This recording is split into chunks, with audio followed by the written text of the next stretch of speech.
Olá, meus irmãos, a paz do Senhor. Esse é o seu programa Novo Alvorecer, um programa da Igreja Evangélica Assembleia de Deus, da Rua Princesa Isabel, número 52. E hoje nós temos a oportunidade, o privilégio de estudar mais uma lição. Estamos iniciando um novo trimestre, o último trimestre de 2020. E por incrível que pareça, como o tempo passou rápido. Estudaremos nesse trimestre a fragilidade humana e a soberania divina. Nós vamos falar sobre o sofrimento e a restauração de Jó. Então nós vamos estudar nessas próximas 13 lições estritamente sobre o livro de Jó, um dos livros mais antigos do Antigo Testamento. Estudaremos no próximo domingo e essa lição tem como tema o livro de Jó. O texto áudio está em Tiago capítulo 5, versículo 11 e diz assim: Eis que temos por bem-aventurados os que sofreram.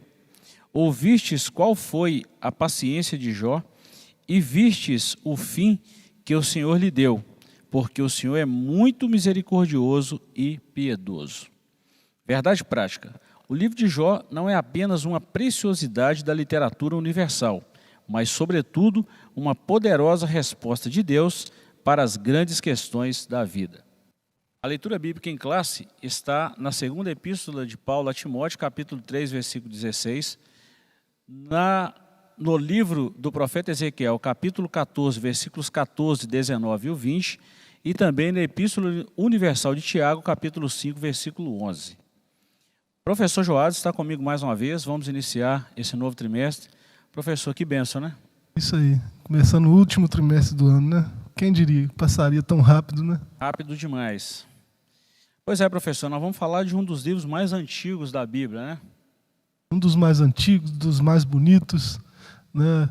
Dos mais complexos, né? O hebraico de Jó é o mais complicado dos livros da Bíblia, né? E não é à toa que é chamado aí de a joia literária da humanidade, né?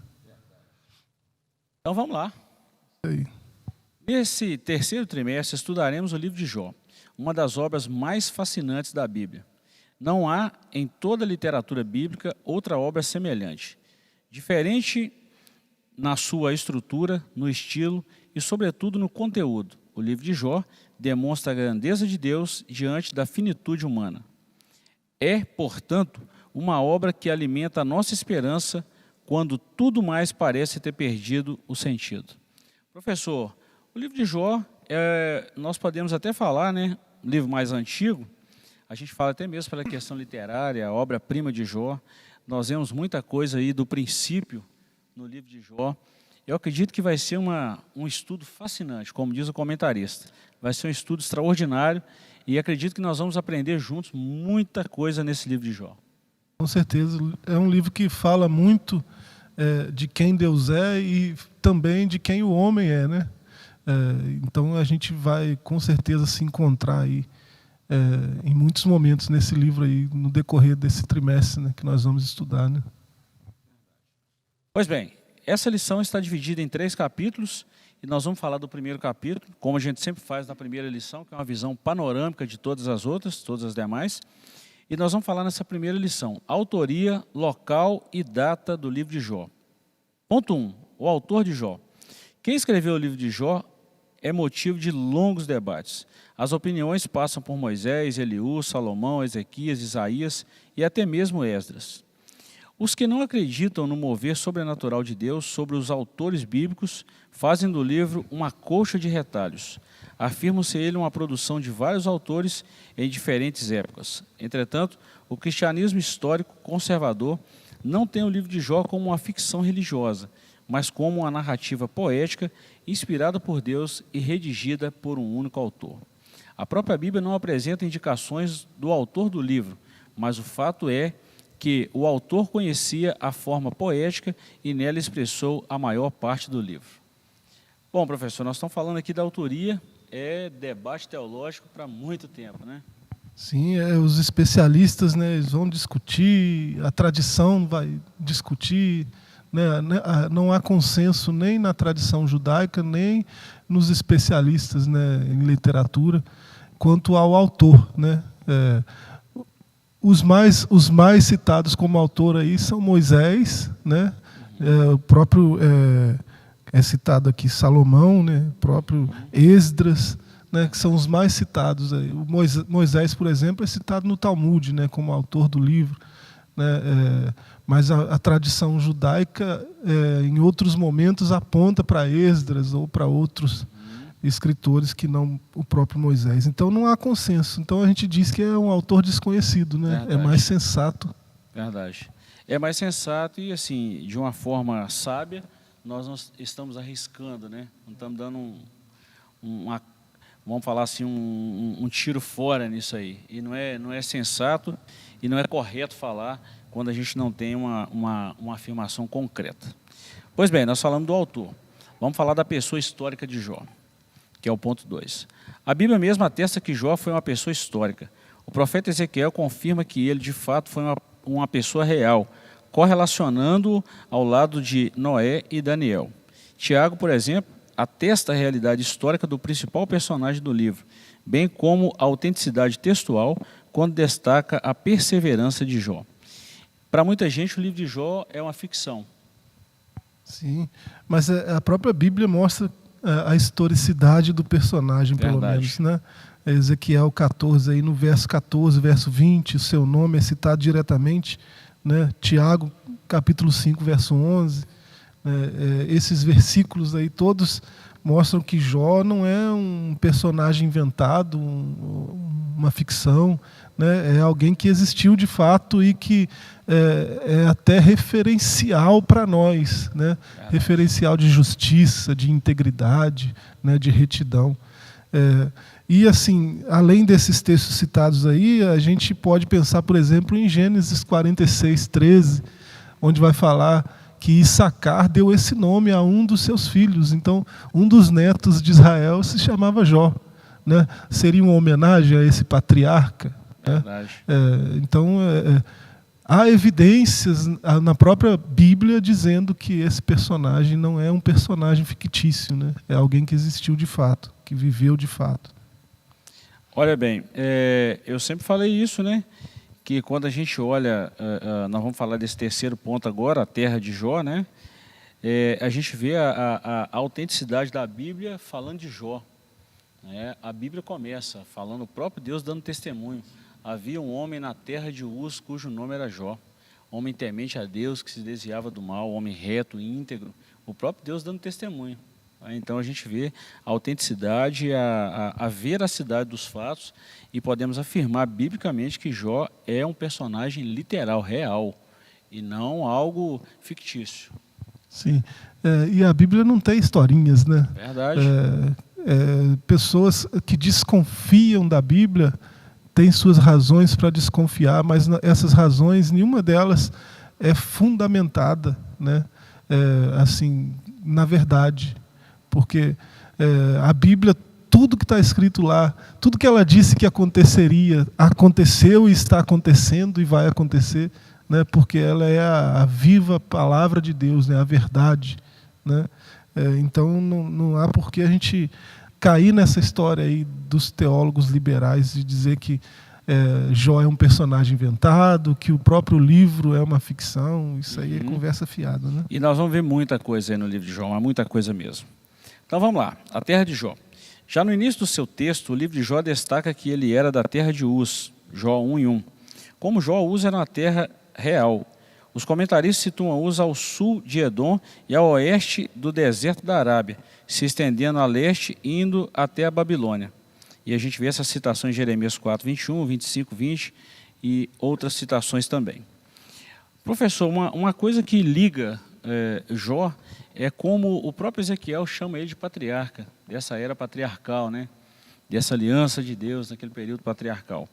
E Jó é considerado como um patriarca, ou seja, ele viveu naquela época.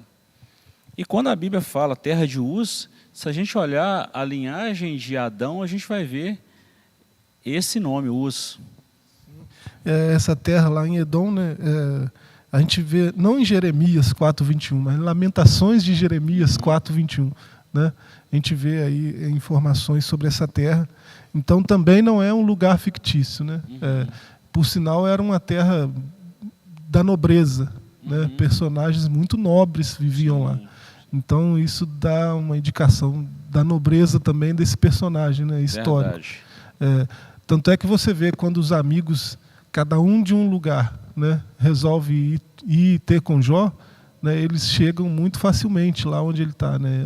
Era um lugar central. Fácil, né? acesso, né? Isso.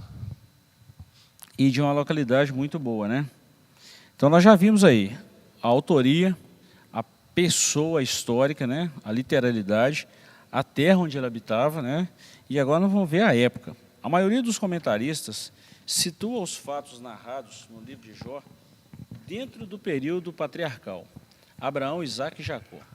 Dentre outros, alguns fatos contribuem para esse entendimento. O sacerdócio como instituição ainda não existia, visto que Jó era sacerdote da sua própria casa. As filhas de Jó eram co-herdeiras juntamente com seus irmãos, o que não era permitido pela lei mosaica. A palavra hebraica quesitá, traduzida como uma peça de dinheiro, né, só aparece em outras duas ocasiões na Bíblia. Uma em Gênesis e a outra em Josué. Olha a riqueza, como você já falou, professor, olha a riqueza desses subsídios teológicos que a gente vê no livro de Jó. Dá para somar isso aí mais um fator, né? Você vê que depois que ele passou aquelas tribulações todas, ele ainda viveu mais 140 anos. Né? Você só vê essa longevidade, né, nos patriarcas, na era patriarcal. Né? Você vê isso lá em Jó 42, né? Esse fato sendo narrado no verso 26. Então ele viveu assim, a gente pode colocar cerca de 200 anos. Né? Então, só patriarcas viveram esse tempo todo, né? Só naquele período da história. Né? Verdade. Era uma situação bem restrita a essa época. Né? Muito bom, muito bom. Boa lembrança, professor, muito bom. Vamos lá então. Capítulo 2, a estrutura literária do livro de Jó. E nós vamos encerrar no capítulo 3, qual que é a mensagem do livro de Jó. Bom, dentro desse capítulo 2 aqui, nós vamos falar de 3 pontos também. Prosa e poesia, que é a estrutura literária, a organização e a abundância de figuras de linguagem. Ponto 1. O leitor que deseja ler o livro de Jó precisa dar-se conta de que diante dele há uma obra de natureza poética. Isso não torna o livro de Jó menos inspirado que os outros livros da Bíblia, mas revela que ele pertence a um diferente gênero literário. Jó precisa ser lido dessa forma. A estrutura dessa obra demonstra isso. O texto é uma combinação de prosa, poesia, prosa. Nessa ordem, prosa, poesia, prosa. Ele está literalmente organizado assim: uma prosa nos primeiros capítulos, uma longa poesia no meio, uma prosa no último capítulo. Assim, o prólogo, o epílogo estão em prosa, o texto intermediário em poesia. Professor, os amantes da língua portuguesa, né? Como a gente vê a professora Norma, que ama isso aí, a professora Magda, e os amantes vamos falar assim, do hebraico original mesmo, vamos falar assim, vai em êxtase quando vê quando tem acesso ou quando lê os escritos de Jó pela organização e a antiguidade desse livro e a temática que ele vem trazendo para os leitores atuais. É um livro, uma peça literária muito bacana. Né? Você vê do primeiro capítulo até o verso 13 do segundo capítulo, ele está em prosa, quer dizer, ele tá organizado em parágrafos, né? Num estilo de um discurso direto. Né? Depois você vê uma longa sessão de poesia.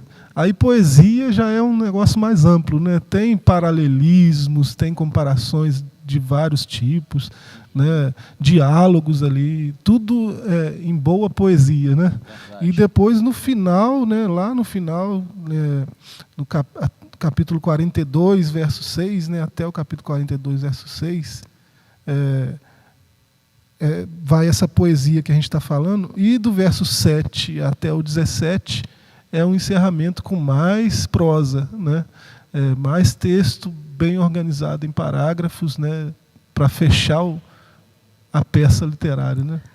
Muito bacana. Algo comum, algo de natureza humana, talvez não prevaleceria tanto dessa forma. Quantos escritos se perderam ao longo dos tempos, né? E a gente vê a veracidade da palavra de Deus e o cuidado que Deus tem sobre a sua palavra. Né? E a gente vai citar um versículo de Jeremias 1,12, quando o próprio Deus fala: eu velo sobre a minha palavra para fazer cumprir. Muito interessante isso. Muito bom. Sim, se você olhar a teologia de Jó, então, né, aí fica muito rica. Peça literária fica mais chique ainda, né? Principalmente quando ele fala da criação, né, professor? Deus começa a questionar ele sobre a criação. Tem muitos mistérios ali no livro de Jó, coisas assim extraordinárias. E no decorrer desse trimestre nós vamos falar muita coisa boa. Isso. Muito bom. Vamos lá, já falamos da prosa e poesia e agora vamos falar da organização. No texto em poesia há a seguinte organização: um monólogo feito por Jó, 3 ciclos de diálogos entre Jó e seus amigos, Elifaz, Bildade e Zofar, 4 outros discursos de um 4º amigo jovem, Eliú, seguido pela revelação de Deus, onde ele manifesta o seu poder e graça. E, finalmente, a humilhação de Jó diante da revelação divina e a sua restauração completa. Então, nós voltamos aqui no tópico primeiro. Poesia, prosa, poesia. Isso tudo aí tá no que a gente falou, né? Do capítulo 3 até o 42, verso 6. Né? Esses diálogos aí, né? Esses discursos dos amigos que são mais ou menos em tom de denúncia, né? Com a pessoa de Jó. E aí Jó responde, ou algum amigo acaba respondendo o outro, né? Isso vai até lá no verso 42, no capítulo 42. Né? E por fim Deus se revela e conversa com Jó, né? Ao contrário do que a gente, leitor, espera. Né? Tantos questionamentos foram feitos até ali. Né? A gente espera que Deus vai se revelar e trazer as respostas, né? Ou pelo menos um pouco de resposta para tantos questionamentos, e ele traz mais perguntas, né? Para nossa surpresa. Mas ele se revela e Jó se humilha e há uma restauração. Isso é que é bonito, né? Há uma restauração de tudo, né? De forma muito mais ampla. Né? Eu fico fascinado com os escritos de Jó por ser tão antigo. É considerado por alguns até mais antigo que o Gênesis, né? A escrita, nós estamos falando da escrita. E eu vejo tanto que Deus é atual nesse livro de Jó. Por exemplo, a forma que Deus rebate Jó, que Deus fala com Jó, Deus usou o que os gregos usariam centenas de anos mais tarde, milhares de anos mais tarde. É a famosa, conhecida retórica grega. Responder uma pergunta com a resposta. Com a pergunta. Ele tem uma resposta com a outra pergunta. E foi exatamente o que Deus fez. Onde você estava quando eu criei a terra? Onde você estava quando eu fiz o Orion? E começou a fazer pergunta para Jó e deixou ele pilhado, ele não ficou sabendo de nada. Né? Então, assim, eu vejo a atualidade, a presença de Deus de uma forma tão real na sua eternidade, presente no livro de Jó e presente também nos dias atuais, dando essa iluminação a essa interpretação bíblica. Muito interessante. Isso é chique demais, né? Muito bom, muito bom. Vamos lá, professor, o tempo não para. Abundância de figuras e linguagens. O livro é rico em metáforas. Esse recurso estilístico é usado pelo autor bíblico quando ele quer dar mais expressividade e maior vivacidade ao texto. O autor almeja que seu texto seja colorido ao invés de preto e branco. Jó, por exemplo, usa figuras do vai e vem, do tecelão para demonstrar a brevidade da vida. Usa também a figura do vento, da nuvem, da sombra, uma corrida, uma águia, uma flor. No livro também há o recurso estilístico de paralelismos, onde os elementos literários repetem-se na mesma ordem. Rapaz, que coisa fantástica esse livro de Jó. É muito bacana, né? Quando esses paralelismos, então, é de uma beleza, né? Ele diz uma coisa, traz um discurso, depois traz aquele mesmo discurso, só que dito de outra forma, né? E a gente vai se deliciando com aquela leitura, né? É muito bom. Muito bom, muito bom. Professor, e para a gente encerrar essa primeira lição, nós vamos falar do capítulo 3, a natureza e mensagem do livro de Jó. Aqui nós encerramos trazendo um comentário bíblico, né?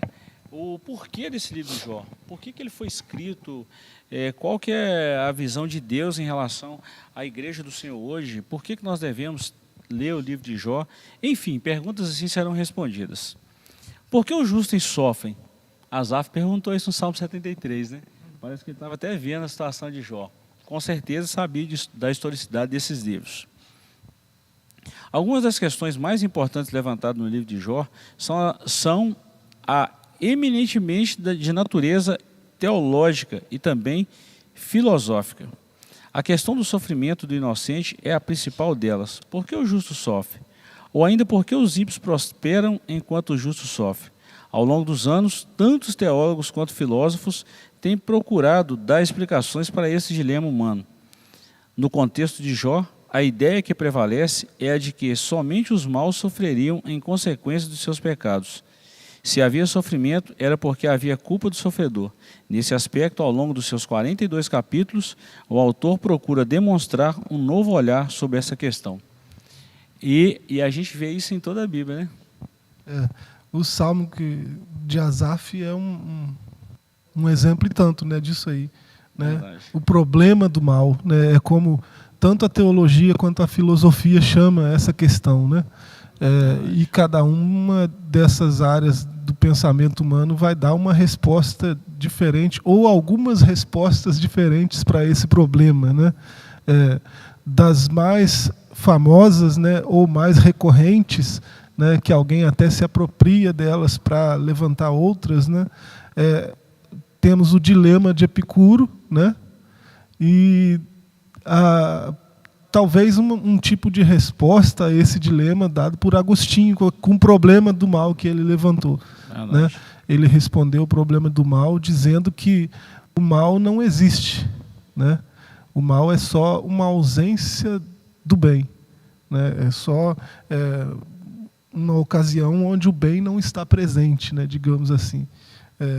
Então é uma questão filosófica, sim, né? Mas a filosofia, quando fala dela, acaba recorrendo à teologia. Verdade. Né? É incrível.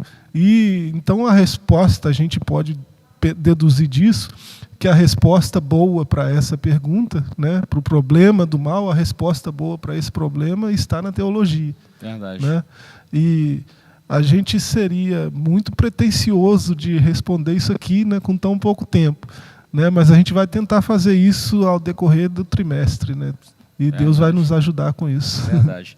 Muita coisa boa, tá? Porque os justos sofrem. E nós vamos trabalhar muito esses temas também. Como está sendo uma aula introdutória dessas 3 lições, hoje nós estamos falando uma visão panorâmica do livro. Né? Vamos lá. Ponto 2. Existe bondade desinteressada? Para muitas pessoas, qualquer prática religiosa não passa de barganha. Essa era também a tese do diabo. Para ele, Jó só permanecia fiel a Deus porque recebia benefício em troca.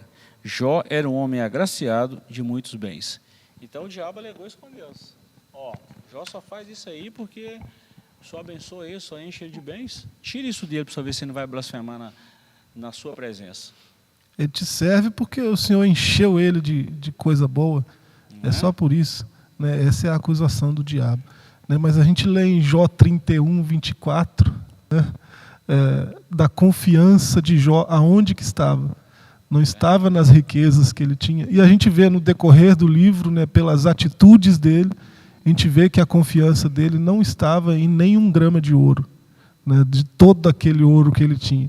Né, estava no Deus Criador, que ele chama de Todo-Poderoso, pelo menos 31 vezes no livro. Né? Então, o diferencial de Jó é muito rico, né, mas ele não se enquadra lá em Mateus 19, 24, né? É mais fácil um camelo passar pelo fundo da agulha do que um rico entrar no reino. Jó não se enquadra aí, porque a confiança de Jó não está na riqueza. Né? A confiança de Jó está no Deus Criador, o Deus Todo-Poderoso, né? Que ele chama Deus assim o tempo todo no seu livro. Né? Nesse livro. Nós vamos falar muita coisa aqui no decorrer desse trimestre aqui sobre esse sofrimento de Jó, a restauração e tudo mais. E uma das coisas importantes que a gente vê lá no início mesmo do sofrimento de Jó, que ele estava, vamos falar assim, com uma doença terrível, né? E coçando com o caco de telha, e a mulher dele falou assim: rapaz, amaldiçoa esse Deus e morre. E ele falou assim: olha, como uma louca tu fala. Ele não chamou a mulher de louca, ele falou assim: como uma louca você está falando. E ele dá uma resposta: nu saí do ventre da minha mãe e nu para lá voltarei. Deus me deu e Deus tomou, bendito seja o nome do Senhor. Olha que resposta, tinha que ser muito crente para responder isso. Né? Olha onde está a confiança não dele, né? Está no Senhor. Tinha tudo, foi à lona, e a gente vê depois, professor, uma coisa que pouca gente fala, né? É esse segundo estado de Jó. Como Deus fez prosperar Jó. Né? Ele dobrou tudo que ele tinha mesmo, literalmente, tudo. Ele foi muito mais próspero durante 140 anos do que ele foi durante esses, talvez, 50, 60 anos, 40. Verdade. Né? Não sabe, a gente não sabe quanto tempo foi isso. Né? Então ele foi muito mais próspero e muito mais abundante em bens e em tudo mais. Verdade, né? Verdade. Eu fico pensando, professor, no cuidado de Deus, tá? O salmista estava muito certo quando ele escreveu o Salmo 37, 25, né? Fui moço e agora sou velho, mas nunca vi desamparado um justo, nem a sua descendência mendigar o pão. Sensacional esse texto, né? Isso, é porque Deus, na sua soberania, né?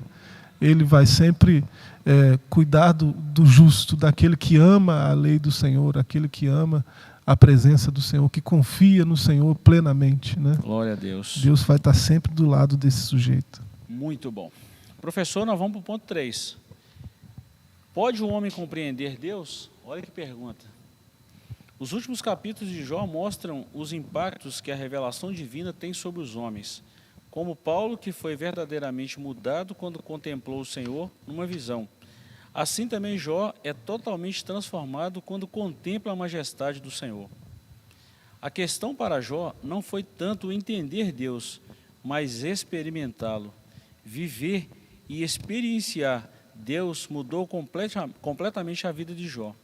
Eis uma grande lição deixada por esse livro precioso. Eu só quero citar um texto aqui de Jó, Jó 42, 5, no finalzinho do livro, né, o último capítulo, os últimos versículos, Jó expressa um dos versículos mais célebres do seu livro. E quando ele fala assim: antes eu conhecia Deus só de ouvir falar, agora os meus olhos o veem. Olha que relacionamento foi criado entre Deus e Jó a partir desse sofrimento dele. Então dá para a gente começar a dar uma resposta, professor, a muitas das pessoas, talvez, muitos irmãos, amigos que estão numa fase de sofrimento. Pode ter certeza que esse relacionamento com Deus, ele tende a estreitar em momentos assim, né? Não é pelo conhecimento que a transformação vem, né? Verdade. É pela revelação. Verdade. Né? Se todos somos indesculpáveis, porque Deus se revela até por meio das coisas criadas, né? A gente só vai provar da bondade dele assim, no nível que Jó provou, quando ele se revelar nesse nível para nós, né?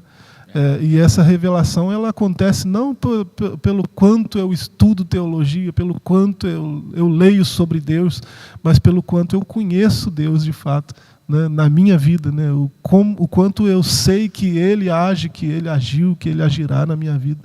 Né, isso que vai fazer a diferença na minha história. Né? Muito bom, né? Agora, só um subsídio teológico que a gente tem aqui no nosso comentário da lição. O ponto 6 fala assim, ó: o papel de Satanás como adversário dos justos, no livro de Jó, né, aparece. O livro de Jó demonstra mais do que em qualquer outro livro do Antigo Testamento. Entre as 19 referências nominais a Satanás do Antigo Testamento, 14 ocorreram no livro de Jó. Olha que interessante. Interessante não pela essa personificação e essa manifestação de Satanás. Eu estou falando pela riqueza literária e o cuidado de Deus na vida de um homem. Satanás, embora seja tantas vezes citado em Jó, né, o que você vê em Jó é como Deus é soberano sobre tudo. Exatamente. E até Satanás, quando tenta atrapalhar, ele acaba ajudando. Verdade. Aquele ponto onde Agostinho chama ele de o diabo de Deus. Né? Diabo de Deus. Nesse sentido. Né? O Agostinho é um dos, vamos falar assim, dos pais da igreja, né? Um dos teólogos conceituados, e deixou muitos tratados escritos assim que a gente se refere a ele até hoje. Né? Muito rico, né? Muito rico. Pois bem, chegamos ao final dessa lição e vamos apenas falar a nossa conclusão, ou as considerações finais. Nessa lição, apresentamos algumas informações básicas sobre o contexto histórico e literário de Jó. Quanto ao seu gênero, o livro é de natureza poética. Isso é importante para a compreensão da própria estrutura como o livro foi organizado.